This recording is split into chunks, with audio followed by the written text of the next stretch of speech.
అహంకారాన్ని విడిచిపెట్టి నేను ఇలా అనుగ్రహాన్ని పొందాననడం నేర్చుకో. అది నేర్చుకో, నువ్వెంత గొప్పవాడివి అవుతావో చూడు. ఇప్పుడు ఏమనాలి? నేను మేరువు కన్నా గొప్పవాడిని అని మళ్ళీ అహంకరించకూడదు. ఈశ్వరానుగ్రహం కలిగితే నన్ను ఎంతటి వాణ్ణి చేశాడో నా స్వామి చూడండి అనాలి. ఎంత గొప్ప మాట చూడండి. అంటే నారదుడు చెప్పిన విషయాన్ని దృష్టిలో పెట్టుకుని అహంకారాన్ని మారుస్తున్నాడు, అభ్యున్నతిని ఇస్తున్నాడు. ఏకకాలమునందు రెండింటినీ కటాక్షిస్తున్నాడు పరమాత్మ. ఇది లేకుండా కేవలం శంకరుడు వచ్చి కూర్చున్నాడు అనుకోండి, రావణాసురుడు ఆ అహంకారం అయి కూర్చుంటుంది. అలా కాకూడదు. కైలాసాన్ని గర్వించేవాడు లేనిపోని అల్లరైపోతుంది. కాబట్టి ఈ మాట చెప్పాడు. తప్పకుండా మహాప్రభు మీ అనుగ్రహంగా భావిస్తాను తప్ప నా అహంకారం అనుకోను. ఏం చెయ్యబోతున్నారు? కుతూహలం అంతే. ఆ వింధ్యగిరి శిఖరముల మీద పరమాత్మ ఒకతను ఓంకారేశ్వరుండొకతను అమలేశుడనగా ఒప్పలురుచు తా సకలము కనుగునుచుండును అకలంకుడు శంకరుండు ఆది విభుడుగిన్. అన్ని చోట్ల ఒక్క స్వయంభూలింగంగా వస్తే వింధ్యపర్వత శిఖరాల మీద 2 శివలింగాలుగా వచ్చాడు, స్వయంభూలింగాలుగా. ఒకటి ఓంకారలింగము, ఒకటి అమలేశలింగము. అందుకే మనం చెప్తే ఓంకారం అమలేశ్వరం అంటాం. ఇది ఆ వెలియడం కూడా మహానుభావుడు మాంధాతృపురము అని పిలువబడేటటువంటి ప్రదేశమునందు వెలిశాడు. ఓంకారం అంటే ప్రణవము. ప్రణవము మోక్షదాయకము. కాబట్టి అక్కడ ఏం దొరుకుతుంది? మోక్షము దొరుకుతుంది. అక్కడికి వెళ్ళి చూస్తే ఇప్పుడు వింధ్యగిరి మీదకి వెళ్ళి దర్శనం చేసిన వాడికి ఏమొస్తుంది? మోక్షమే వస్తుంది. పక్కనే ఉంది అమలేశుడు ఉన్నాడు. అమలేశుడు అంటే ఎవరు? ఆ పేరేంటే అలా ఉంది చిత్రంగా. అమలేశుడు అంటే మనం శ్రీశైల ప్రపత్తిలో చదువుతుంటాం. అమలం కమలోద్భవగీత గుణం సమదం సమదా సురనాశకరం రమణీయ రుచిం కమనీయ తనుం నమ సాంబ శివం నతపాపహరం శివం శంకరం బంధురం సుందరేశం నటేశం గణేశం గిరీశం మహేశం దినేశేందునేత్రం సుగాత్రం మృడానీపతిం శ్రీగిరీశం హృదా భావయామి అని. సాంబ సదాశివుడు, స అంబ అమ్మతో కూడుకున్నటువంటి సదాశివుడిగా సాకార రూపుడై స్వామి అమలేశుడిగా వెలిశాడు. అమలేశుడు అంటే మలము లేనివాడు, ఏ మలము లేనివాడు. మలము అంటే దూష్యమైన పదార్థము. మన అందరి యందు 3 రకములైనటువంటి మలములు ఉంటాయి. నాకు లేదండి అంటే వీల్లేదు. మీరు స్నానం చేసినా ఈ 3 మలములు మీకు వదలవు.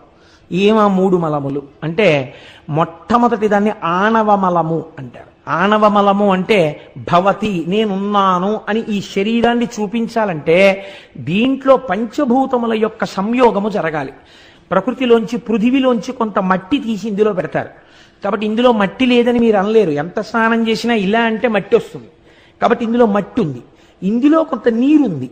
బ్రహ్మాండంలో ఉన్న నీళ్లే మీరు తాగుతారు. కాబట్టి ఇది పిండాండంలోకి నీళ్లు ఉంటాయి. రక్తం తిరుగుతుంది కదండి, లోపల జల సంబంధం ఉంటుంది. నీరు లేకపోతే చచ్చిపోతాడు మనిషి. కాబట్టి నీరు ఉంటుంది. పృథివీ ఆపస్ తేజో అగ్నిహోత్రం ఉంటుంది. వేడి ఉండబట్టే కదా మీరు చలికాలంలో మాట్లాడుతుంటే నోట్లోంచి పొగొస్తుంటుంది. పైగా శరీరంలో ఎప్పుడు ఉష్ణోగ్రత ఉంటుంది. ఉష్ణోగ్రత చల్లబడిపోయింది అనుకోండి, కాళ్ళు చేతులు చల్లబడిపోతున్నాయని గబగబా రుద్దవలసి వస్తుంది. కాబట్టి ఉష్ణోగ్రత ఉంది, అగ్నిహోత్రం ఉంది. వాయు, సరే గాలి లోపలికెడుతోంది, బయటికి వస్తోంది, వాయువు ఉంది. ఆకాశము. శరీరంలో ఒక్కొక్క భాగమునందు ఎంతెంత ఖాళీ ఉండాలో అంతంత ఖాళీ ఉండి తీరాలి. ఆ ఖాళీ ఉండకుండా అక్కడ కొవ్వు అడ్డుగా వచ్చిందనుకోండి, అంతే బైపాస్ చేయవలసి ఉంటుంది ఆ కొవ్వుని కరిగించడానికి. మూత్రపిండంలోకి వెళ్ళి ఒక రాయి ఏర్పడింది అనుకోండి, బ్లాస్ట్ చేయాల్సి ఉంటుంది. అంటే ఆకాశం ఖాళీ ఎంత ఉండాలో ఖాళీ అంతా ఉండాలి. ఇప్పుడు ఏమున్నాయి ఇందులో? ఆణవమలం ఉంది. అంటే బయట ఉన్న పంచభూతముల యొక్క సంయోగమే ఇక్కడ ఉంది. ఇందులో పృథివీ ఆపస్తేజో వాయురాకాశాలు ఉన్నాయి. ఇందులోంచి నాకు పృథివీ అంటే ఇష్టం ఉండదండి, తీసేస్తానన్నారు అనుకోండి, శరీరం ఉండదు. ఇందులో అగ్నిహోత్రం తీసేస్తానన్నారు అనుకోండి, శరీరం ఉండదు. నీరు తీసేస్తానన్నారు అనుకోండి, శరీరం ఉండదు. గాలి తీసేస్తానన్నారనుకోండి, శరీరం ఉండదు. ఆకాశము తీసేస్తానన్నారనుకోండి, శరీరం ఉండదు. ఈ 5 ఉండాలి. ఏ పాళ్లలో ఉండాలని ఈశ్వరుడు చెప్పాడో అలా ఉండాలి. మీ చిత్తం ఉండదు. ఉండవలసినంత ఆకాశము ఉండకుండా పృథివీ ఇంత పెరిగిందనుకోండి, 70 స్కానింగులు చేయాలి. కాబట్టి ఈశ్వరానుగ్రహం ఉందనుకోండి, ఇందులో పంచభూతాలు ఎంతంత ఉండాలో అంతంతా ఉంటాయి, అంతే. కాబట్టి ఇప్పుడు ఏమైంది? ఆణవమలము 5 అణువుల యొక్క సంయోగము, పంచభూతముల యొక్క సంయోగము చేత మీ శరీరం ఏర్పడింది. ఈశ్వరుడి శరీరం అలా పంచభూతాలతో ఏర్పడలా. ఆయనే కంచిలో పృథివీలింగం, జంబుకేశ్వరంలో జలలింగం, అరుణాచలంలో అగ్నిలింగం, చిదంబరంలో ఆకాశలింగం, శ్రీకాళహస్తిలో వాయులింగం. పంచభూతములు ఆయనలోంచి వచ్చే ఆయన పంచభూతములై ఉన్నాడు. సరికదా, పంచభూతాతీతుడై ఉన్నాడు ఆయన. ఆయన శరీరం మన శరీరంలో ఉండదు. పోతన గారు అంటారు భాగవతంలో, అగ్ని ముఖంబు పరాపరాత్మకమాత్మ కాలంబు గతి రత్నగర్భ పదము శ్వశనంబు నీ యూర్పు రసన జలేషుండు దిశలు కర్ణంబులు దివము నాభి సూర్యుండు కన్నులు శుక్లంబు శలిలంబు జఠరంబు జలధులు చదలు శిరము సర్వౌషధులు రోమచయము శల్యంబు లద్రులు మానసమృతకరుండు చందములు ధాతువులు ధర్మసమితి హృదయము హాస్యపంచకముపనిషద ఆహ్వయంబు అయిన నీరూపు శివాత్మకై స్వయం జ్యోతి అయి వెలుగు వాజ్యమగుచు అంటారు. శంకరుడి యొక్క శరీరం మనలా పంచభూతాలతో ఏర్పడినటువంటి శరీరం అయి ఉండదు. కాబట్టి ఆణవమలమాయన యందు లేదు. అమలం ఒకటి. 2 కార్మిక మలము అని మన యందు ఒక మలం ఉంటుంది. ఏమిటో తెలుసండి ఆ మలం? నా అంతటి వాణ్ణి నేననుకుని, చూసేవాడు లేడనుకుని తప్పు పనులు చేస్తూ ఉండడం. నేను చేస్తున్నానని, ఇక్కడ సుఖాన్ని అనుభవిస్తున్నాననుకుని పాపం చేయడం.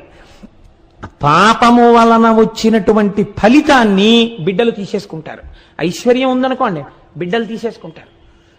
అది ఎలా వచ్చింది వాళ్ళకి అనవసరం. నువ్వు ఎలా సంపాదించడం వల్ల అది వచ్చిందో వాళ్ళకి సంబంధం లేకపోయినా ఆ పాపము యొక్క ఫలితాన్ని మాత్రం మూట కట్టి నీ భుజానికి వేస్తారు.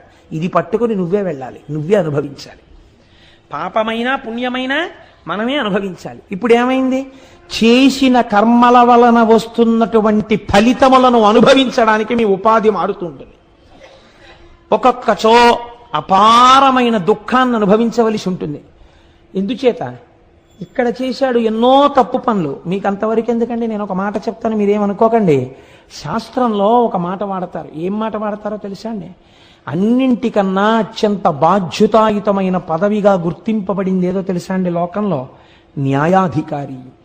న్యాయం చెప్పేటప్పుడు ఎంత జాగ్రత్తగా ఉండాలంటే, 1కి 1000 మార్లు ఆలోచించి నేరమునకు తగిన శిక్ష వేయకపోతే కొంచెం ఎక్కువైనా కొంచెం తక్కువైనా వాడి ఇంట జిల్లేడు మొలుస్తుందని శాస్త్రం. జిల్లేడు మొలవడం అంటే ఏమిటో తెలుసా అండి? ఇల్లు శిథిలం అయిపోతే ఆ ఇంట్లో ఎవ్వరూ మనుష్యులు ఉండడం మానేస్తే జిల్లేడు మొలుస్తుంది. నీ ఇంట జిల్లేడు మొలవా అంటారు. నీ ఇంట జిల్లేడు మొలవా అంటే నీ ఇల్లు శిథిలమైపోవుగాక, అది ఇంకా మనుష్యులకు వాసయోగ్యం కాకుండా పోతుంది. అలా అయిపోయిందంటే ఎప్పుడైనా ఎక్కడైనా జనసంచారం లేకుండా, ఎవ్వరూ వెళ్ళేవాళ్ళు లేకుండా ఆ ఇంటి నిండా జిల్లేడు మొక్కలు పెరిగిపోయాయి అంటే ఒక్కటే గుర్తు, ఆ స్థలము ఆ ఇల్లు ఎవరికి అనుభవైక వేద్యమై ఉన్నదో వారి యందు అపారమైనటువంటి పాపము యొక్క ఫలితము అనుభవింపబడుచున్నది. కనుక ఎంత జాగ్రత్తగా ఉండాలో మీరు ఆలోచించండి. కనుకనే మనం చేసినటువంటి కర్మల యొక్క ఫలితాన్ని మనం అనుభవిస్తూ ఉంటాం. పాప రూపంలో, పుణ్య రూపంలో చేసిన కర్మలు సుఖరూపములో, దుఃఖ రూపములో మనని వెన్నాడుతుంటాయి. ఒక ఆయనకి బంగారు సంకెళ్ళు వేశారు, ఒక ఆయనకి ఇనప సంకెళ్ళు వేశారు. బంగారు సంకెళ్ళు వేసిన ఆయన ఇనప సంకెళ్ళు వేసిన ఆయన వంక చూసి, చూడరా నన్ను బంగారు సంకెళ్లతో బంధించారని నవ్వాడు అనుకోండి. ఏమిటి ఉపయోగం? ఏ సంకెళ్ళు అయితే ఏమిటి, వేశారా లేదా? బంగారు సంకెళ్ళైనా నడవలేవు, ఇనప సంకెళ్ళైనా నడవలేవు. పుణ్య ఫలితము అంతే, పాప ఫలితము అంతే. ఈ రెండిటిని తీసేయగలిగితే 0 అయిపోతే మోక్షం. కనుకనే జ్ఞానాగ్నిదగ్ధ కర్మాణం తాను చేసి ఉమామహేశ్వరార్పణమస్తు విడిచిపెట్టేస్తాడు ఇహ తనతనడు. కాబట్టి ఇప్పుడు ఎంత చిత్రమో చూడండి. కార్మిక మలము మన యందుంది. మనం చేసిన కర్మల యొక్క ఫలితమును అనుభవించడానికి ఒక శరీరం ఉండాలి. ఇది లేకపోతే సుఖదుఖాలు ఎలా అనుభవిస్తారు మీరు? దీనికో దెబ్బ తగిలింది అనుకోండి ఏడవాలి, దీనికో పరిచయం పట్టింది అనుకోండి ఏడవాలి, దీనికి దగ్గు వచ్చింది అనుకోండి ఏడవాలి, దీనికి జ్వరం వస్తే ఏడవాలి, దీనికి ఏదో ఏసీ పెట్టుకుని అందులో పడుకున్నాం అనుకోండి సంతోషించాలి. సుఖం అనుభవించాలన్నా దుఃఖం అనుభవించాలన్నా ఇది ఉండాలి. దీనికి కొంతమంది బంధువులు ఉండాలి, వాళ్ళు సుఖపడితే ఇది సుఖపడాలి. అందుకని సుఖ దుఃఖములకు ఇది ఉపకరణము. కాబట్టి కార్మిక మలముతో కూడి శరీరం ఉన్నది సూక్ష్మాంశతో, దీనితో మీరు సుఖ దుఃఖాలను అనుభవిస్తున్నారు. 3వది మాయిక మలము. ఏమిటి మాయా? మమ మాయా దురత్యయ అంటాడు భగవానుడు భగవద్గీతలో. మాయ కమ్మి ఉన్న వస్తువు కనపడకుండా ఉన్న వస్తువుకి బదులు లేని వస్తువు కనపడుతూ ఉంటుంది. యథార్థమునకు అది లేదు, కానీ అది ఉన్నట్టు కనపడుతుంది. ఏది ఉన్నట్టు కనపడి లేదో, ఏది లేకపోయినా ఉన్నట్టు కనపడుతోందో, దానివల్ల అసలు ఉన్న వస్తువు కనపడకుండా పోయిందో దాన్ని మాయా అంటే.